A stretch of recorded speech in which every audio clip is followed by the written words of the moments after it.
Do you know that the problem you have with your snoring does not have anything to do with your nose? Yes, the problem is not with your nose. Most of the times when you start getting fat, when you notice that you're adding weight, you start seeing the signs from your face, from your belly. But there is a place that is hidden that you do not know that the fat is always accumulating. That is behind your tongue.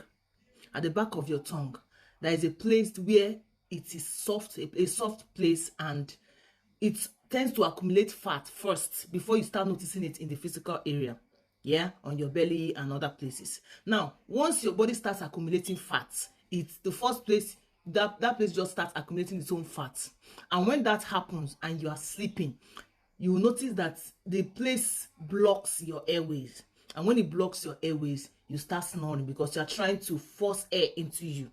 And because that place is big now, it's now blocking the free entrance of air into you.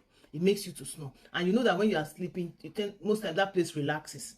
And because it's relaxing, it is blocking your airway. Now, first thing you do is, if you try to lose belly fat, especially the belly fat, if you work on your belly fat especially, and you lose belly fat to a very large extent, you will notice that that place would start shrinking, the fat will start drying up, and then your snoring will reduce. And when you now notice that you've totally lost your belly fat, you will see that you will look for snoring, you will not see it anymore.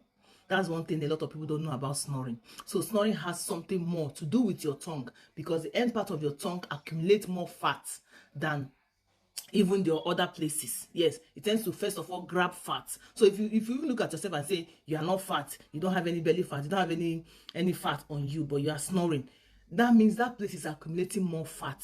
So if you watch your weight a bit, you will see that it might help you to reduce the extent to which you snore, because you have more space to take in air, and then that place will not be blocking your airways anymore.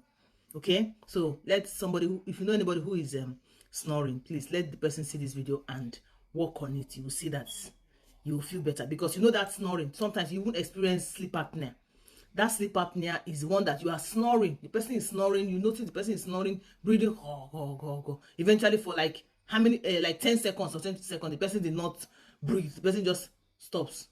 And then when the person wants to start breathing again, the person just recovered itself, like himself, like that's sleep apnea. It happens with people who snore, and especially people who have fat accumulation, maybe belly fat and the rest of them. You understand? So, and that sleep apnea is very dangerous. It can make the person to pass on during sleep. That's why some people might just pass on when they are sleeping, because that place has totally blocked their breathing space, their air pipe. And because they cannot breathe anymore, it kind of suffocating. You understand? So they just lose their lives. So that is why you should try as much as you can to work on it. At least start with your belly fat, burn it down, and then let's see the result you will get, because you are possibly going to get result, because that place will lose the fat that is making it to block your airways. Okay, I hope this helps you. Thank you for watching.